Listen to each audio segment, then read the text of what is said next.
Más noticias, más opiniones. Tú escuchas Panamá Hoy con Gisela Arévalo, Ángel Valdés y Enrique Arosemena.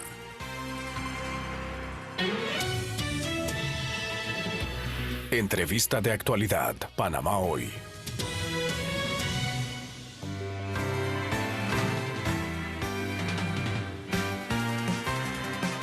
8:31 de la mañana. A esta hora vamos a conversar con el abogado Francisco Paco Carreira. Buenos días, licenciado. Muchísimas gracias por acompañarnos a esta hora en Radio Panamá. Y vamos a hablar un poco sobre las situaciones que se están viviendo en nuestro país.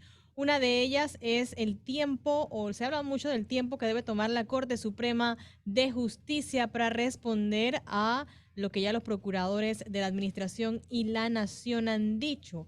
Entonces tenemos al señor Parreira aquí para que nos dé un poco de docencia. Buenos días, licenciado. Muchas gracias, un saludo cordial a todos los oyentes y también a mi amigo Temi Rosa. Honor participar en el mismo programa. Mira, yo creo que en Panamá se está manejando un nivel de desinformación muy grande. Oír a estos grupos que esta marcha, que estas protestas, que los tranques de calles continúan hasta que la Corte decida, refleja que no se entienden realmente el manejo de los términos judiciales. Ya la situación de la ley está donde debería estar frente a demandas de inconstitucionalidad.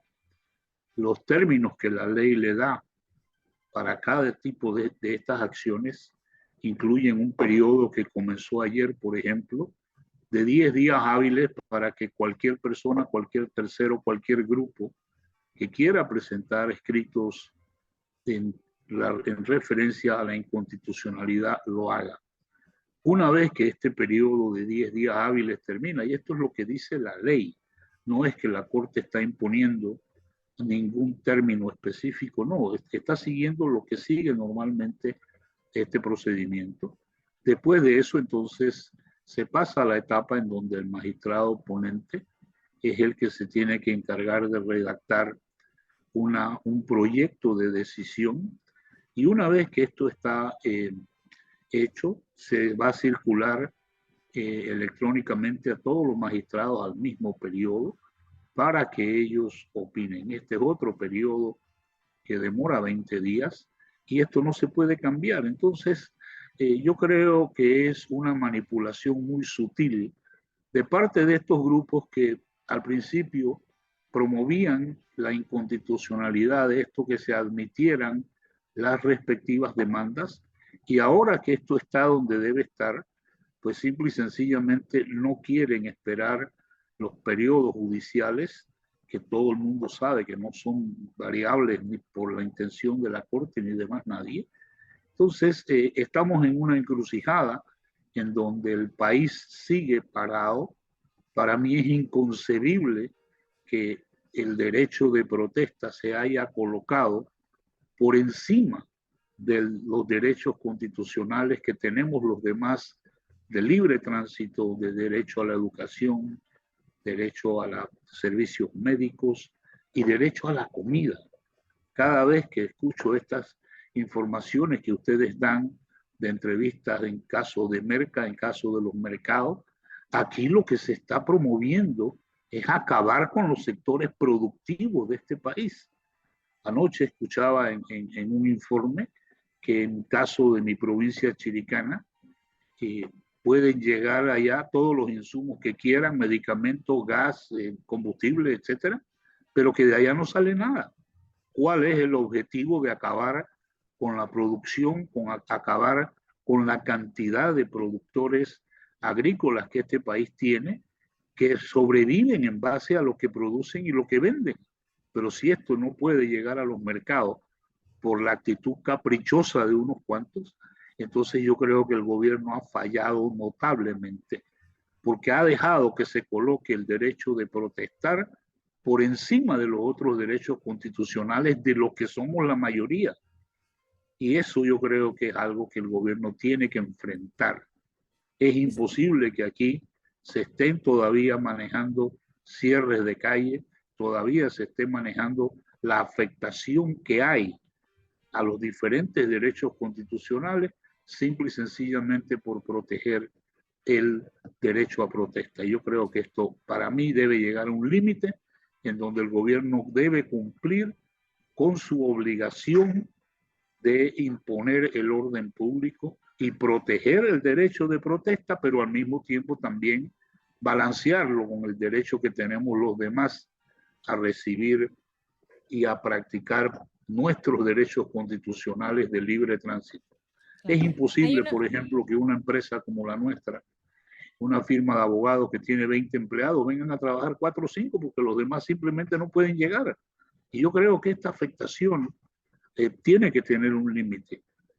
Usted lo ha mencionado, pero lejos de tener una solución o de ver soluciones, la situación se agrava al pasar de los días y, por ejemplo, la situación que ocurrió ayer donde 2 personas perdieron la vida mientras se estaban manifestando, muchos han cuestionado la inactividad del gobierno, por decirlo de alguna forma, y hasta han solicitado una renuncia del Ejecutivo. ¿Esto sería viable? ¿Es legalmente viable esta situación o esta solicitud que han hecho algunas personas?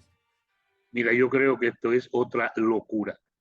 Nosotros elegimos aquí y ya por 5 veces hemos elegido precisamente a la oposición para que gane el proceso electoral, y este no es el momento cuando faltan los pocos meses que faltan primero para las elecciones y luego para un cambio de gobierno, hablar ahora de una renuncia del Ejecutivo y entonces improvisar alguna salida para llegar a las elecciones. Yo creo que el presidente debe cumplir su término, como todas las cosas que tienen que decidir.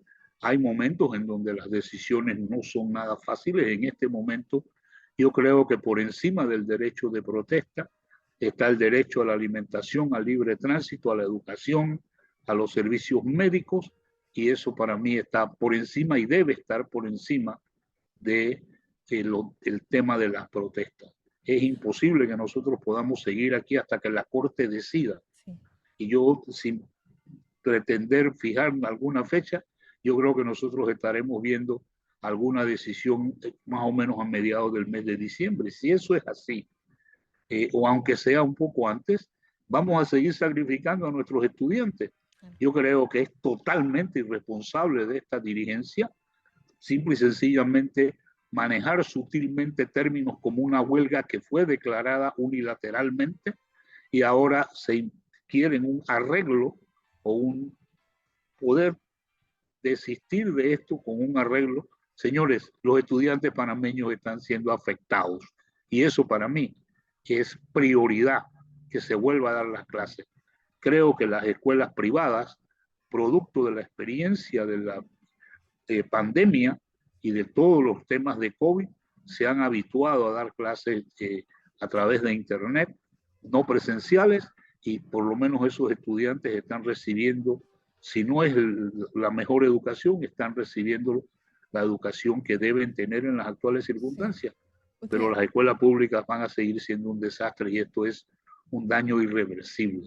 Sí. Y esto no puede estar por encima del derecho de protesta. Sí. Usted también es analista político. ¿De qué manera o de qué forma esta situación que está ocurriendo en nuestro país empaña esas elecciones generales de mayo 2024? Bueno, yo creo que todo lo que ha pasado definitivamente va a empañar el proceso electoral, pero tratar de predecir hoy o tratar de tener una bola de cristal y decir qué va a afectar, qué resultados van a tener, esto yo creo que es imposible. Serían puras conjeturas y especulaciones, pero de que va a tener un efecto, definitivamente lo va a tener. Bien, muchísimas gracias al abogado Francisco Paco Carreira, que nos acompañó el día de hoy analizando un poco la situación que está ocurriendo en nuestro país y también hablando un poco sobre los tiempos que se debe tomar la Corte Suprema de Justicia para responder a esas demandas de inconstitucionalidad. Muchísimas gracias y que tenga excelente día.